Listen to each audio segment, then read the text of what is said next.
We're underway. Preparation for Green Bay.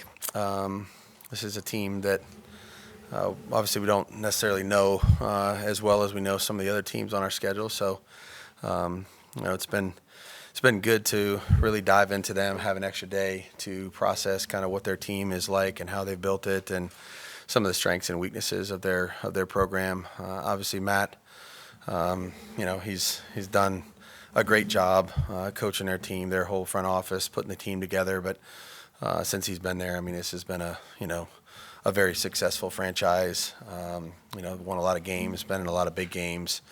He does a great job with the offense. I know they're into some transition now with the younger quarterback, Jordan Love, and a lot of the younger skill players that are getting an opportunity now to really get in there and play. They're explosive offensively. The two backs are really impressive, very different styles, but both nonetheless very difficult to handle and tackle. Tackling is going to be a huge deal this week against this football team.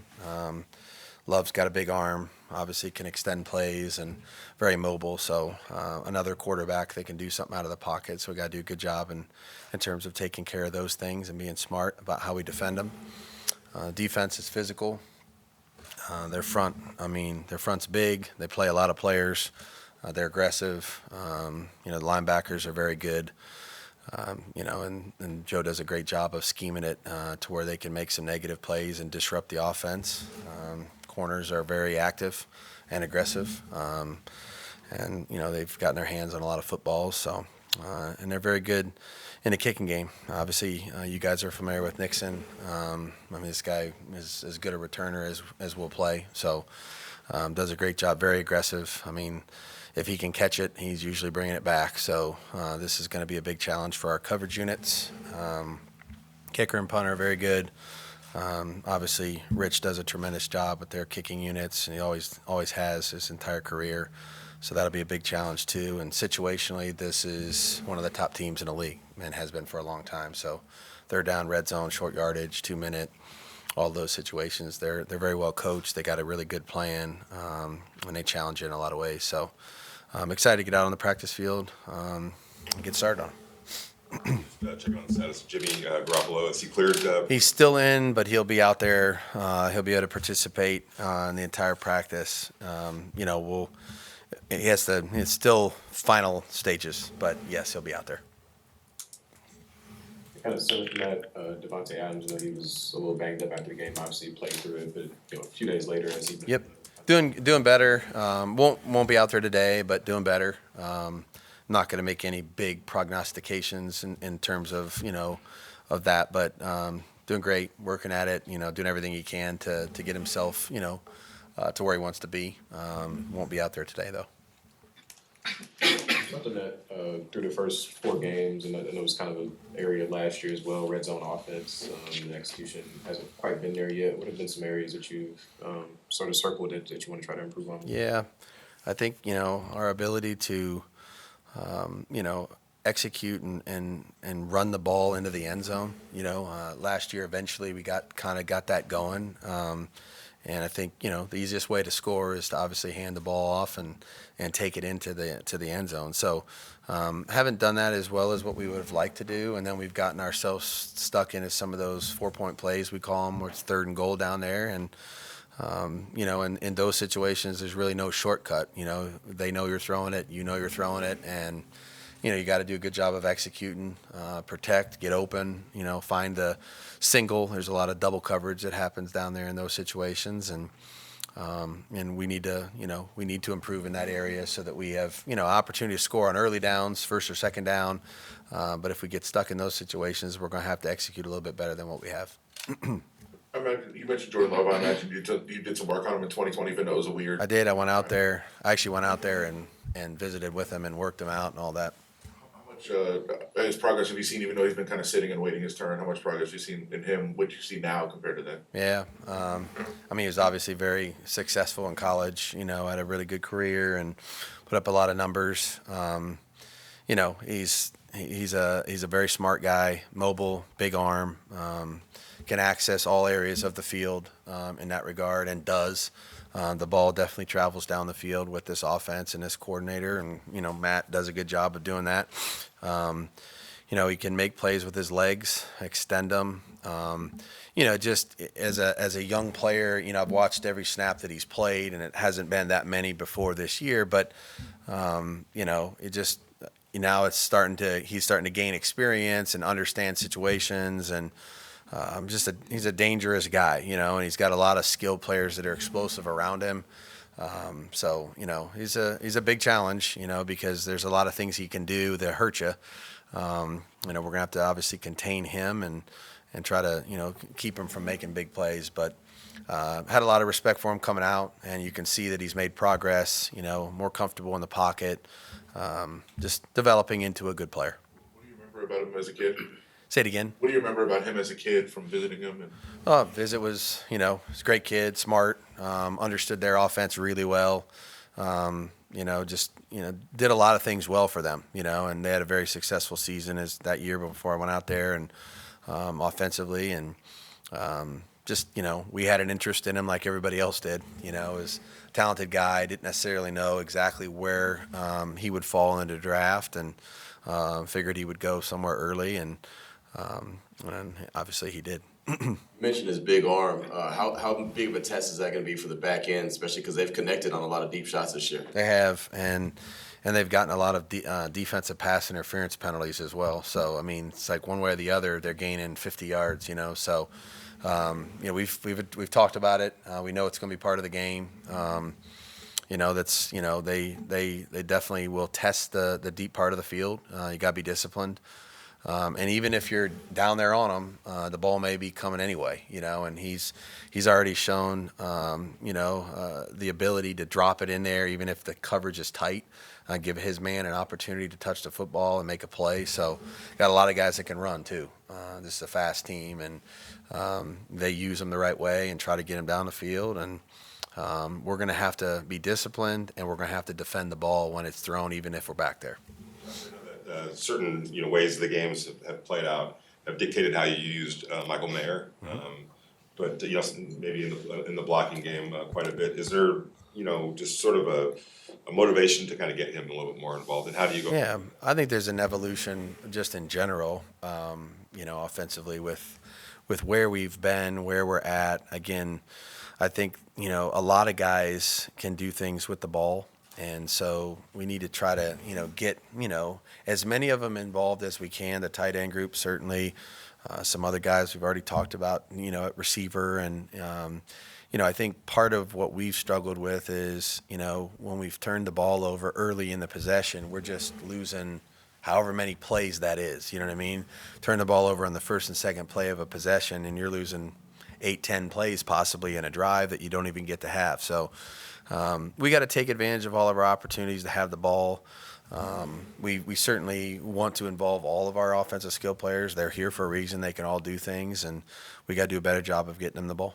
Going Daniel Carlson, how much more freedom does that give you offensively to be aggressive? It depends on the situation, but certainly, he's. You love having him and AJ. All of our specialists have done a really good job, and but Daniel, you can do a lot of different things with a kicker that you have a lot of confidence in. So, he's been the same guy every day that I've been here. So, I love having him here, and have a ton of confidence in him making any kick that he's a part of. With Garoppolo, obviously there was a little bit of kind of vagueness in terms of like when he suffered the concussion against the Steelers. Did that lead to any sort of conversation with him and maybe an increased focus on maybe trying to identify situations where a guy may be out there on his legs? No, the reality is if they if they get hit like that and they feel a certain way, we have everybody looking at it and all the rest of it. So if it's not reported, by the player, and you don't know that it really happened or how it happened or what have you, it's hard to really see that. So, We've advised our guys if they get hit and feel a certain way to make sure that they communicate that right away so that we can protect everybody because their safety and health is important. It's the most important thing. So, we'll continue to do that. And again, sometimes they may get hit and feel it as it goes, or not necessarily feel it the same. I'm not a doctor, but I know that's happened before. But no, we would just advise them all. Be honest and open up front. Tell us if something's really bothering you so that we know and we can do the right thing. Ja'Cory Bennett's playing time went down a little bit on Sunday. Is that just watch from the sidelines? For No, he was dealing with some stuff. So tough kid. Came back in and really did a good job. So no, nothing performance based. And then Brandon Faison, is there any update on? Nothing yet. Still in the designation. Again, we have as soon as that's able to be a discussion, then obviously we would encourage that. But we can't speed up the process. So he's still doing everything he can rehab wise to hopefully return as soon as he can. Nate Hobbs, we saw him. Won't be out there today. Him and Tay will be the two that won't be out there today. You just have a pretty solid offensive line. Can you just talk about the challenge that you feel like your defensive line has taken, not just with them this week, but also throughout the season, and also about the first reps you've seen from Nesta J. Severo? Yeah, let's start with Nesta. Learned a lot from the handful of reps that he was available in the game for. He's a powerful guy and competes in practice. Really practices hard. Earned an opportunity to play last week, and like I said, I think a lot of our young guys, are learning, as rookies here, and when they get their opportunity. So hopefully we can make some progress from the things that he saw. It's a physical group up front, and the two backs. I mean, like I said, there's this is like thunder and lightning, and in terms of the differences, their style, the way they run. Jones is elusive, fast, slippery. Seems like he never runs other than full speed, no matter what he's doing. Breaks a lot of tackles. Really an open field space player that gives you a lot of problems. Catches the ball out of the backfield well. And then Dylan's a downhill. I mean, he can pound the ball and is hard to tackle. And their offensive line is really the catalyst for all that. So. They do a good job on the edge of trying to get some yards to the perimeter and really get the corner hooked. They do a lot of different things, pulling schemes, traps, etc. Inside that take a lot of cohesion and communication. It's a tough group to defend. They do a lot of things well, and they give you a lot of different looks, a lot of personnel groupings, a lot of different things inside to have to deal with, and their receivers will block. So. As a unit, their running game is, it's very diverse and difficult, and we're going to work hard at it today. Josh, when it comes to having success running the ball, how fine is that line between play design and actual want to from the line, being able to open those lines, the desire, I guess? I mean, I think everything's important in terms of, having success. I think that, I always look at it, and think, what can we do better to put our guys in the best position possible to have success? And I think, whatever we choose to do, and no team just runs the same 2 or 3 plays. You can't do that in our league or we would have no success. But whether it's a double team, a draw, a sweep, outside zone, inside zone, toss plays, there's a lot of people that have to execute their job fundamentally well with the right techniques and the right finish and be aggressive and physical in order to get the running back started through the hole. I thought we definitely had some flashes of that last week. Had a couple plays where maybe there was somebody near the line of scrimmage, but for the most part, I thought we took a step forward in terms of trying to keep the line of scrimmage clean. Again, I think part of this whole conversation is control of the game. And control of the game means, you're controlling the score, controlling the line of scrimmage, getting out in front, being able to establish, because every run's not going to be a 7-yard run. I mean, we all know that. So, but you need to have attempts. You need to be able to get your attempts up because you have the ball, you possess the ball, you take care of the ball, you don't turn the ball over, and then you can continue to stick runs in there. And eventually some of those runs in the first half that, might be for 2 and 3 end up for 5 or 6, as the game goes on. So I think there's a lot of things at play there, Paul. I think it's execution. I think it's play design. I think it's, I don't question any of our guys' desire to want to do their job the right way at all. They're working their butt off to try to get it right. But I think we just, collectively as a unit, as a team, we got to play well early in the game, try to get the game where we want it, and then try to see if we can't establish the type of consistency and rhythm and commitment to it that we want, when we're not behind and trying to catch up and, trying to feverishly gain, points quickly like we have been the last 2 weeks. So I think that also, kind of wears away at the running game because you just can't stick enough in there.